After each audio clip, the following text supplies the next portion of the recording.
Normally যেটা হচ্ছে যে এতদিন যেটা হচ্ছে যে ডের ম্যাচে কিছু আগে যদি আপনি ফিল্ডিং করেন তো কিছু অ্যাডভান্টেজ থাকে।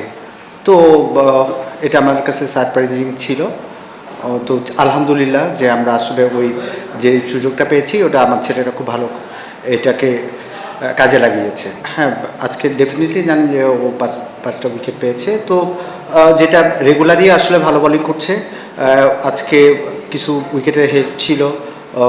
তারপরে ওর ওর যে অ্যাবিলিটি আছে আসলে এই কন্ডিশনে ওর জন্য খুব ভালো ম্যাচ আপ ছিল। হ্যাঁ, নিশ্চয়ই যেটা যে ওর ব্যাটিং অর্ডারটা একটু শাফলিং ছিল, টিমের আসলে প্রয়োজনে মনে হচ্ছিল যে আমরা ওকে কোথায় ব্যবহার করতে পারি।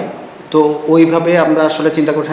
আপনি শুধু এই বছরেরটা চিন্তা করবেন না, লাস্ট ইয়ার কিন্তু আসলে ওপেন করেছিল, ম্যান অফ দ্য টুর্নামেন্ট হয়েছিল। তো আসলে এই জিনিসগুলো আপনি যখন অ্যাজ এ কোচ হিসেবে চিন্তা করবেন তখন প্রিভিয়াস এক্সপেরিয়েন্স পারফরমেন্সও কিন্তু কিছু কনফিডেন্স আপনাকে দিবে বা কিছু ইঙ্গিত আপনাকে দিবে। তো এইগুলোর পরে আমাদের আসলে ট্রাস্ট ছিল। তো এখনও আমরা চিন্তা করছি আমাদের উপরের দিকে আসলে কিভাবে সেট করা যায়। জানেন যে আসলে অনেকগুলো ম্যাচ হয়ে গিয়েছে, তারপরে আমরা এখন আমার কাছে মনে হচ্ছে যে একটা স্টেবল ব্যালেন্স ব্যাটিং পজিশন আমরা পেয়েছি। জানেন যে এতগুলো ম্যাচ হলে ন্যাচারালি যে উইকেটের পরিচর্যাটা ওইভাবে হয় না। তো আসলে ইটস এ ডিফিকাল্ট, চ্যালেঞ্জিং হয়ে যাচ্ছে। তার সাথে সাথে দেখেন যে কন্ডিশন যে অবস্থা, এখানে আমার কাছে মনে হয় যে এটা ব্যাটসম্যানদের জন্য আস্তে আস্তে খুবই চ্যালেঞ্জিং হয়ে যাবে। তো এটার মধ্যে থেকেই খেলতে হবে।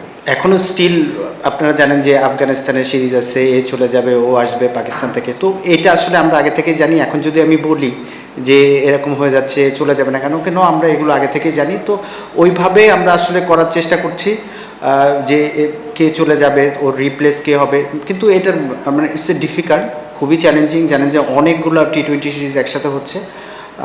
তো ওইটার মধ্যেই আসলে আমাদের করতে হবে। আসলে আমি এখনই বলতে পারছি না যে পাকিস্তানে কি ইন্ডিয়াতে বা শ্রীলঙ্কাতে কী ধরনের উইকেট আমরা পাবো। তো নর্মালি আপনি যদি পারফর্ম করেন যে কোনো চ্যালেঞ্জ, একটা আপনি শুধু ফিজিক্যালি চিন্তা করবেন না, স্কিল ওয়াইজ চিন্তা করবেন না যে ব্যাটে বলে লাগছে আমি অনেক কনফিডেন্ট।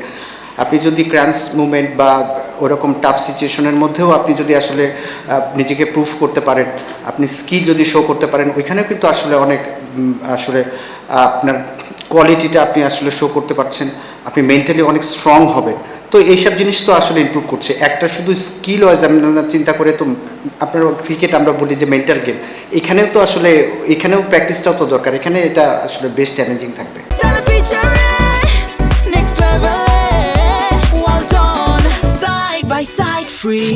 হ্যাঁ, ন্যাচারালি আজকে যে ছেলেরা যে ধরনের অ্যাপ্রোচ নিয়ে মাঠে আসছিল এবং প্রথম থেকেই তাদের মধ্যে ওই ইয়েটা কাজ করছিল। কেন আপনারা জানেন যে আমরা ব্যাক টু ব্যাক দুটো ম্যাচ হেরেছি।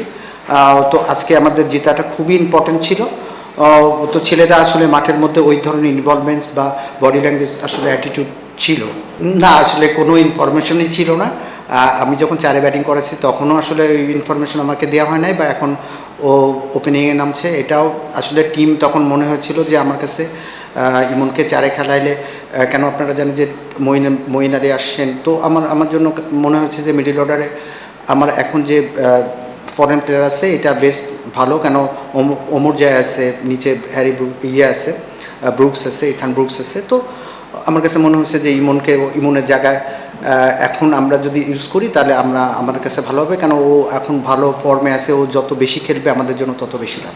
হ্যাঁ, আসলে আমার কাছে মনে হয় যে আমরা লাকি যে এমন একটা ব্যাটসম্যান যে নর্মালি ওপেনাররা যেটা হয় যে পাওয়ার প্লেটা সার্কেলটা ইউজ করে, তারপরে যখন খেলাটা বড় হয়ে যায়, ওপেন হয়ে যায়, তখন দেখা যায় যে ওই প্যাটার্নে ব্যাটিং করলে অনেকে সাকসেস হয় না। কেন ওই সময় স্ট্রাইক রোড করতে হয়, খেলাটা ক্যালকুলেটিভ রিস্ক নিতে হয়, খেলাটার প্যাটার্নটা আসলে আলাদা হয়ে যায়।